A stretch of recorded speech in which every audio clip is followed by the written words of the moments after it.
Assalamualaikum warahmatullahi wabarakatuh. Alhamdulillah, di kesempatan yang baik ini saya dapat menyapa sahabat-sahabat kembali melalui channel saya Humaira TV, yang mana saya sudah lama tidak upload video dikarenakan kesibukan dan juga aktiviti-aktiviti harian saya yang tidak dapat ditangguhkan untuk diselesaikan. Dan Alhamdulillah, di kesempatan yang baik ini saya dapat bertemu kembali dengan saudara-saudara sahabat untuk mengupload video yang insyaAllah akan memberi manfaat kepada saudara-saudara semuanya. InsyaAllah menjadi amal jariah kepada saya. InsyaAllah video ini akan menambahkan sedikit pengetahuan dan ilmu kepada kita, agar kita dapat menambahkan lagi keimanan kita kepada Allah Subhanahu wa taala dan kecintaan kita kepada Nabi besar Muhammad sallallahu alaihi wasallam.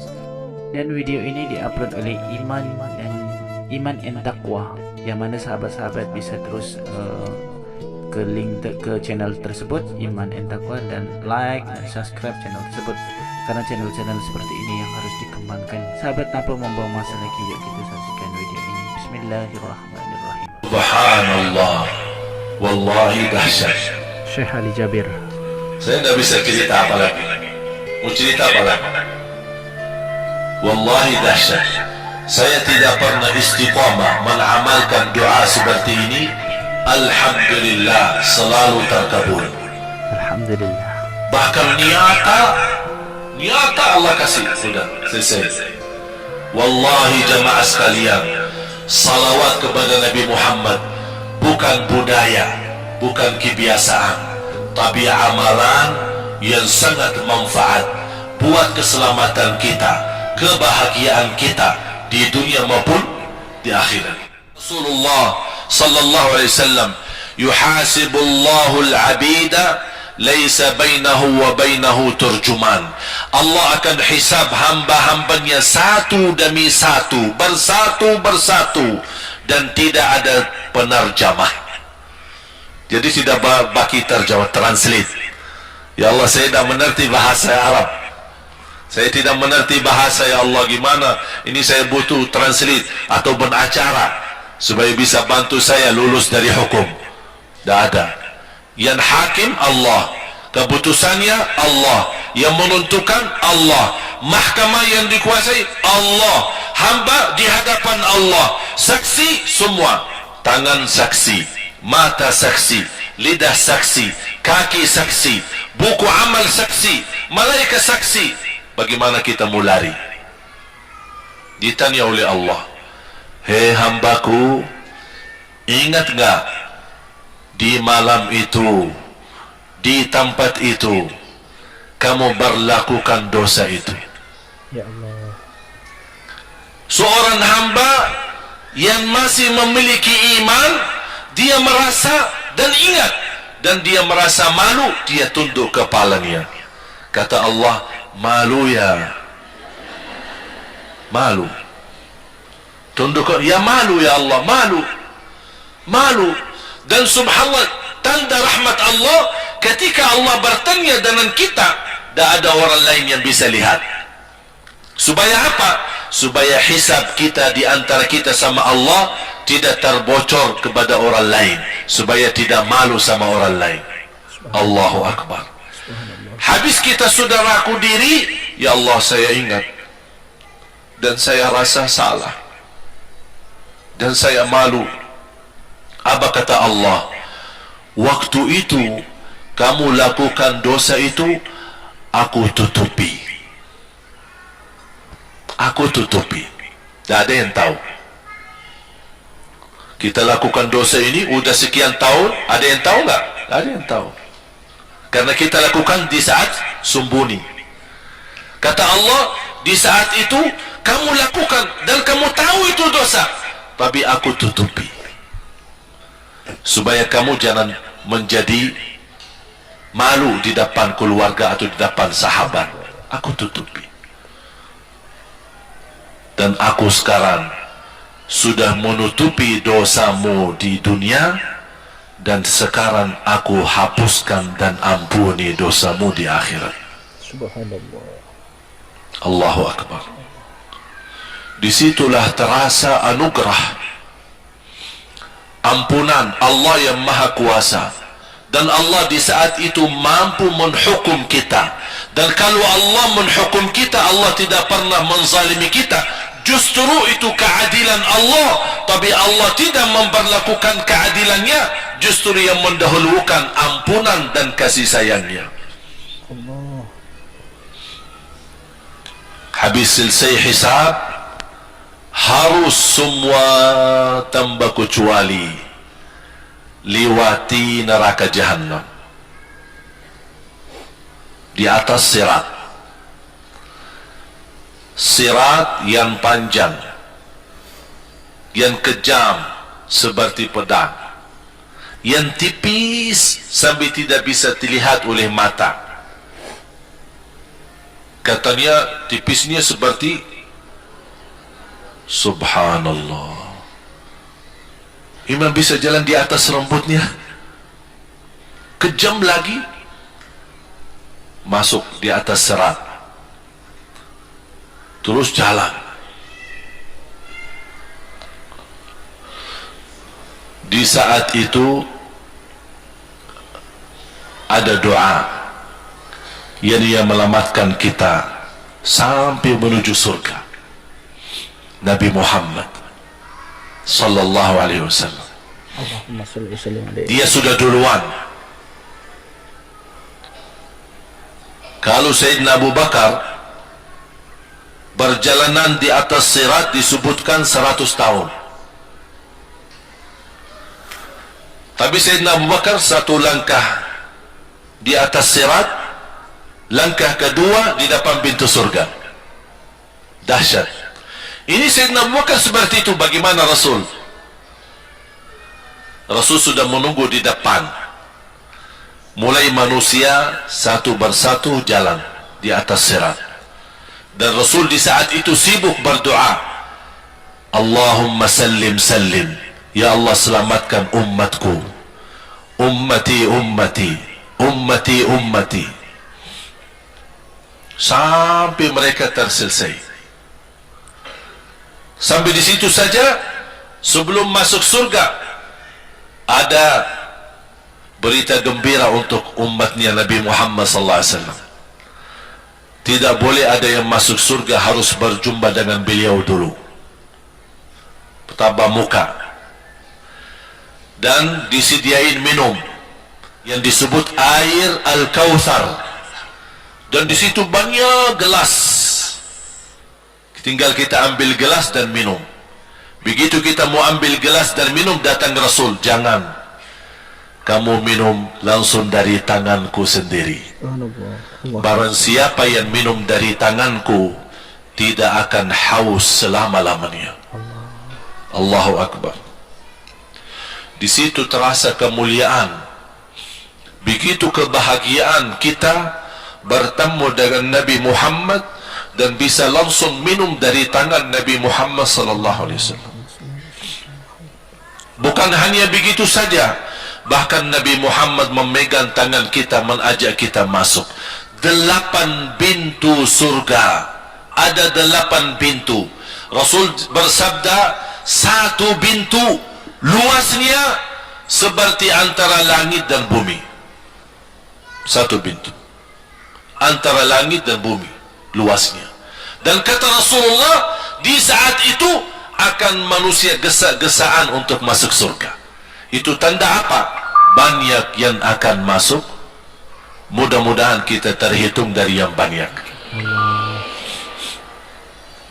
Begitu ahli surga masuk, kira-kira Rasul berhenti? Ahli surga sudah masuk, sudah aman? Tidak. Rasul balik lagi, keluar dan menuju dari langkah sirat yang pertama, melihat ada enggak ternyata ada di antara umatnya yang tersisa, yang dosanya terlalu banyak, gesa-gesaan di jalan, merangkak di jalan sampai jatuh di dalam neraka. Rasul mana mereka? Masuk ke neraka. Kata Allah subhanahu wa ta'ala, melihat keadaan Nabi Muhammad SAW, apa yang dibutuhkan lagi? Kata Rasul, ya Allah, saya tidak akan puas masuk surga sampai hamba-hambamu yang ada di neraka umatku diselamatkan. Allah subhanahu wa ta'ala mengizinkan Nabi Muhammad keluarkan dari neraka. Dia keluarkan. Sudah cukup ya Nabi Muhammad? Tidak cukup ya Allah, masih ada lagi. Diambil lagi, dikeluarkan, diambil lagi, dikeluarkan. Artinya dari umat Nabi Muhammad yang masih banyak dosanya, yang masih banyak kelewatannya sama Rasulullah, yang tidak pantas memberi kemuliaan kepada Rasulullah SAW, dapat pula syafaatnya Nabi Muhammad. Yang tidak pernah memberi tanda sayang dan cinta kepada Rasul, dapat rasa sayang dan cinta Nabi Muhammad SAW. Sambil kata malaikat Jibril, demi Allah saya melihat Nabi Muhammad mengambil manusia dari neraka Jahannam, diselamatkan dari siksa dan membawa mereka ke surga. Kata malaikat Jibril, sambil aku kira tidak ada lagi yang tersisa di neraka Jahannam, saking banyaknya yang dikeluarkan oleh Rasul. Itu syafaat Rasul sallallahu alaihi wasallam. Oleh karena itu jamaah sekalian, ini yang saya ceritakan. Saya mohon kalau anda lagi bersalawat, ingat itu semua. Nabi Muhammad bukan Nabi yang biasa. Nabi Muhammad adalah Nabi yang penolong kita nanti di hari kiamat. Seandainya kita masuk neraka Jahannam, masih ada harapan kita dapat syafaat Nabi Muhammad sallallahu alaihi wasallam.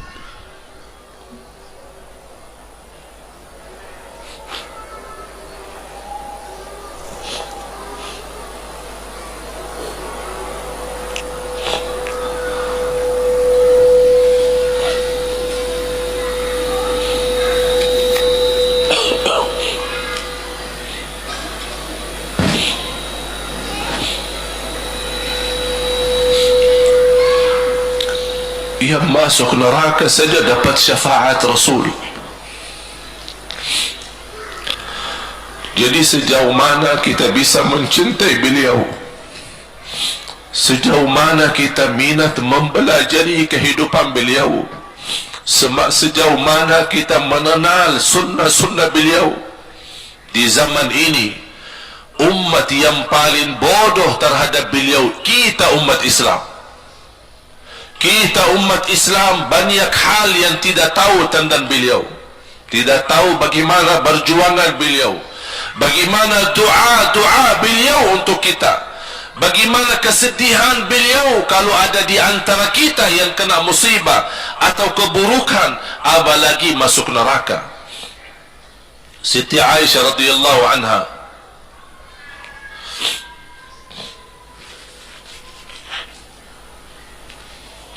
Siti Aisyah radhiyallahu anha pernah minta sama Rasul doa. Ya Rasulullah, tolong doakan saya. Rasul mendoakan, Allahumma ighfir li Aisyah ma taqaddama min dhanbiha wa ma ta'akhkhar, ma qaddamat wa ma akharat, wa ma asarrat wa ma a'lanat. Ya Allah, ampunilah dosa-dosa istriku Aisyah, dosa yang lama, dosa yang baru, dosa yang terang-terangan maupun dosa yang tersembunyi. Siti Aisyah menaminkan doa Nabi Muhammad dan menangis dan bangga dan senang. Saking senangnya, saking bahagianya, dia tertawa. Sambil Rasul melihat Siti Aisyah, senang wahai Aisyah, apakah kamu senang dengan doaku? Kata Siti Aisyah, bagaimanakah aku tidak senang? Aku justru merasa bahagia dengan doamu untukku ya Rasulullah. Apa kata Rasul? Katahuilah wahai Aisyah, katahuilah doaku yang baru ini untukmu, itulah selalu doaku untuk umatku di setiap salat.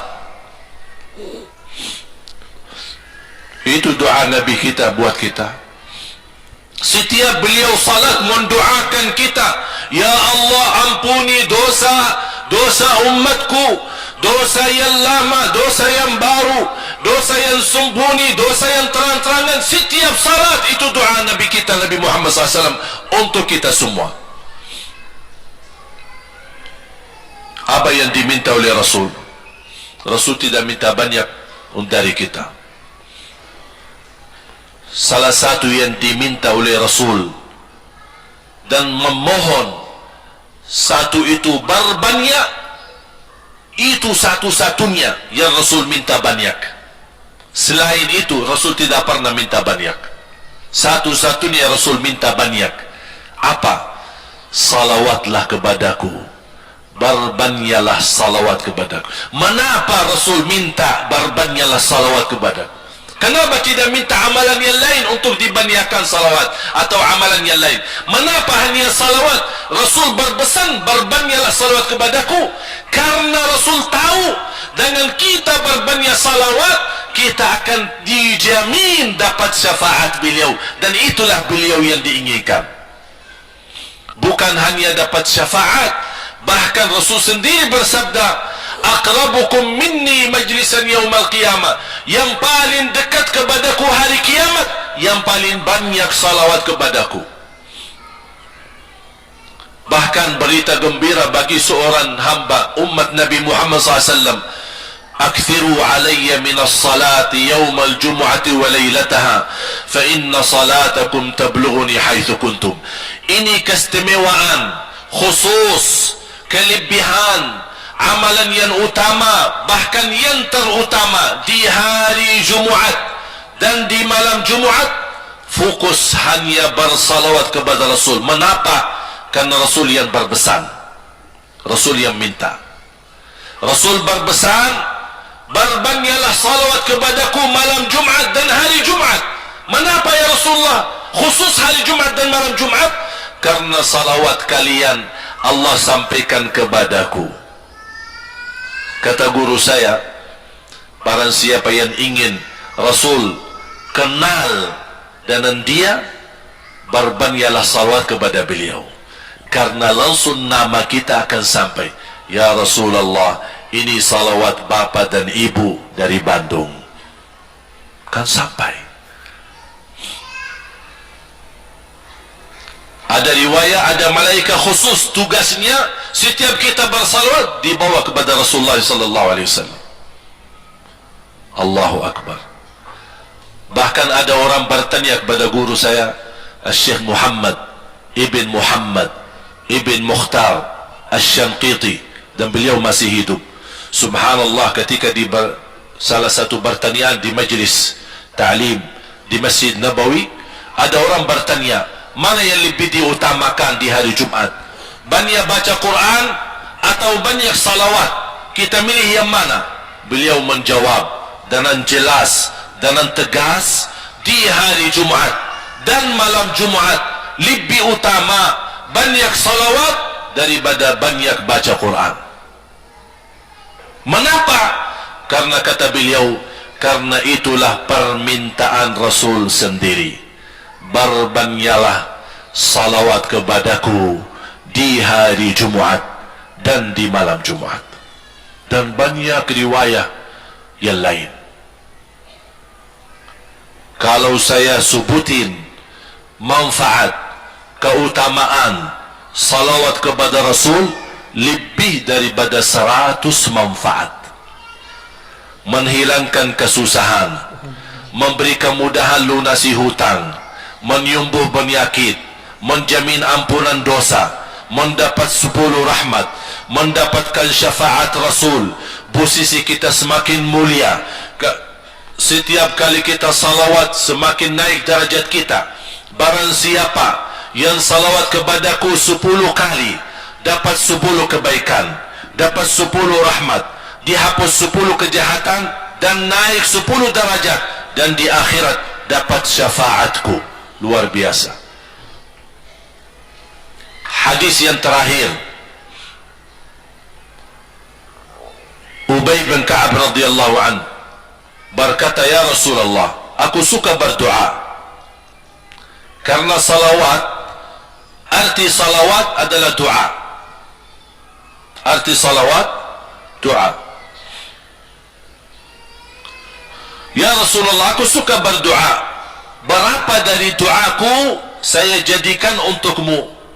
Artinya berapa persen ya? Kalau bahasa kita, berapa persen kira-kira? Kalau misal saya doa 10 menit, berapa menit untuk Rasul dan yang sisanya buat aku? Contoh, aku kalau berdoa, ya Allah ampuni dosaku, ya Allah murahkan rezeki, sembuhkan penyakit, Allahumma salli ala Muhammad wa ala ali Muhammad. Berarti lebih banyak untuk diri kita, baru untuk Rasul. Sahabat itu ya Rasulullah bertanya, ya Rasulullah, berapa bagian dalam doaku saya jadikan untukmu? Apa kata Rasul? Kata Rasulullah SAW, ma syi'ta wa in zitta fahuwa khairul lak. Ya terserahmu, mau doa bagaimana untukku, ya terserahmu, tapi semakin banyak untukku, semakin banyak manfaatnya untukmu. Apa kata sahabat? Ya Rasulullah, saya akan jadikan separuh doaku hanya salawat kepadamu. Artinya kalau saya doa 10 menit, 5 menit salawat dan 5 menit doa untuk diriku sendiri. Apa kata Rasulullah? Terserahmu, wa in zitta fahuwa khairul lak. Kalau kamu berani tambah, itu jauh lebih baik untukmu.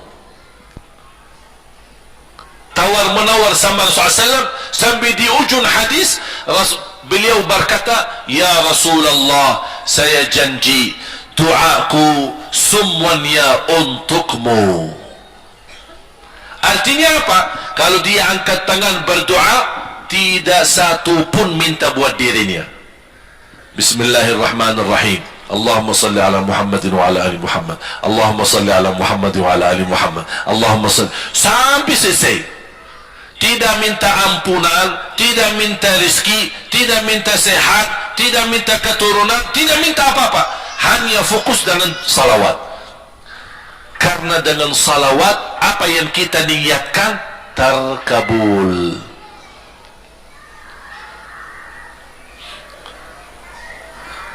Saya dapat dari guru saya, nanti saya akan ceritakan bagaimana cara berdoa. Kata sahabat, ya Rasulullah, saya akan jadikan doaku hanya salawat kepadamu. Apa jawab Rasulullah SAW? Idzan taf'al yukfa hammuk wa yughfaru dhanbuk wa tuqda hajatuk. Kalau kamu lakukan hanya doamu, hanya salawat kepadaku, akan dihilangkan segala kesusahan, diampuni segala dosa, dan dikabulkan segala hajat. Kata ulama, apa yang diharapkan oleh manusia? Hidup di dunia tambah susah dan hidup di akhirat tambah dosa. Betul? Itulah kita dapat dengan salawat kepada Nabi Muhammad SAW. Berdoa, ketika anda berdoa, contohnya seperti ini. Setiap anda berdoa, biasa mulai dalam bismillah dan memuji Allah Subhanahu wa ta'ala. Cukup satu kata memuji Allah dalam segala pujian, alhamdulillahi rabbil alamin. Segala puji bagi Allah. Ini mewakili semua pujian yang lain. Asmaul husna, segala sifat agung, segala kemuliaan diwakili oleh satu kata, alhamdulillahi rabbil alamin. Kata sederhana, kata tidak terlalu panjang, tapi maknanya sangat luas. Oleh karena itu boleh diulangi berkali-kali, alhamdulillahi rabbil alamin, alhamdulillah, sambil benar-benar merasa di hati. Karena ini ucapan mewakili segala pujian yang kita ingin sampaikan kepada Allah. Karena ada pujian yang kita ingat, ada pujian kata-kata yang kita tidak hafal. Dengan alhamdulillahi rabbil alamin mewakili segala pujian kepada Allah Subhanahu wa ta'ala. Kemudian bersalawat, Allahumma salli ala Muhammadin wa ala ali Muhammad kama sallaita ala Ibrahim wa ala ali Ibrahim innaka Hamidum Majid. Silahkan doa, ya Allah ampunilah dosaku. Allahumma salli ala Muhammadin wa ala ali Muhammad. Ya Allah sembuhkan penyakitku. Allahumma salli ala Muhammadin wa ala ali Muhammad. Ya Allah berikan kepada aku anak yang salih salihah. Allahumma salli ala Muhammad wa ala ali Muhammad. Jadi setiap langkah doa diawali dan diakhiri salawat. Faham? Subhanallah, wallahi dahsyat. Saya tidak bisa cerita apa lagi. Mau cerita apa lagi? Wallahi dahsyat. Saya tidak pernah istiqamah mengamalkan doa seperti ini. Alhamdulillah, selalu terkabul. Bahkan nyata Allah kasih. Udah, selesai. Wallahi jamaah sekalian, salawat kepada Nabi Muhammad bukan budaya, bukan kebiasaan, tapi amalan yang sangat manfaat buat keselamatan kita, kebahagiaan kita di dunia maupun di akhirat. Bahkan keselamatan buat anak kita, salawat kepada Nabi Muhammad SAW. Terakhir, sekali lagi, ketika anda bersalawat, apa yang saya cerita tadi tolong dihadirkan dalam fikiran. Siapa Nabi Muhammad itu? Nabi Muhammad penolong kita di hari kiamat. Nabi Muhammad yang membawa syafaat untuk kita. Nabi Muhammad yang menunggu kita di surga. Nabi Muhammad yang membela kita di saat kita berdiri di hadapan Allah. Nabi Muhammad yang akan membantu mendoakan kita saat jalan di atas sirat. Nabi Muhammad yang mendampingi kita nanti ketika kita minum dari air Al-Kautsar. Nabi Muhammad yang menemani kita masuk ke dalam surga. Nabi Muhammad yang tidak pernah lupa sama kita. Makanya ketika anda bersalawat dan membawa perasaan dan membawa penghayatan ini, insya-Allah jemaah sekalian akan terasa, ya Allah, ternyata indahnya salawat kepada Rasul. Karena sudah kontak di hati. Apalagi kalau anda begitu salawat dan salam, Rasul jawab. Rasul jawab kita, Waalaikumsalam ibu. Tapi cuma kita tidak dengar. Dia dengar salawat kita, dia dengar salam kita, tapi kita tidak mendengar jawab beliau. Allahu Akbar. Wallahi kalau bisa kita rasakan, wallahi ibu bapak akan sendiri menangis tanpa merasa. Sendiri, kok tiba-tiba nangis? Kok tiba-tiba kok tidak bisa tahan diri? Karena Nabi Muhammad itulah yang semestinya sudah menguasai hati kita, sudah ada di hati kita, sudah mempenuhi rasa cinta di dalam hati kita. Makanya kata Rasulullah, tidak sempurna iman seorang sampai dia mencintaiku lebih dari ibunya, lebih dari bapaknya, lebih dari anaknya, lebih dari hartanya, bahkan lebih dari dirinya sendiri. Baru sempurna imannya. Bagaimana kita bisa mencapai kesempurnaan iman seperti ini? InsyaAllah dengan bersalawat, dengan membawa perasaan, membawa kehadiran cerita-cerita yang sama-sama kita belajari, baru akan terasa di dalam hati. Posisi Nabi Muhammad akan semakin besar, semakin mulia di hati kita. InsyaAllah semakin mulia di hati kita, InsyaAllah akan semakin semangat beribadah, semakin semangat mendekati, semakin semangat mempelajari, dan semakin insyaAllah menjadi baik di mata Allah, dan insyaAllah baik di mata manusia. Amin ya Rabbal Alamin. Ceramah tadi dari Syekh Ali Jabir, semoga bermanfaat kepada sahabat-sahabat semuanya dan menambahkan kecintaan kita kepada Nabi besar Muhammad sallallahu alaihi wasallam, dan menambahkan keimanan kita kepada Allah Subhanahu wa taala. Semoga apa yang saya kongsikan ini bermanfaat kepada kawan-kawan semuanya, insya-Allah. Insya-Allah jika ada masa nanti, insya-Allah saya akan mengupload video-video yang insya-Allah memberikan manfaat kepada kawan-kawan semuanya, insya-Allah. Wabillahi taufiq wal hidayah. Wassalamualaikum warahmatullahi wabarakatuh.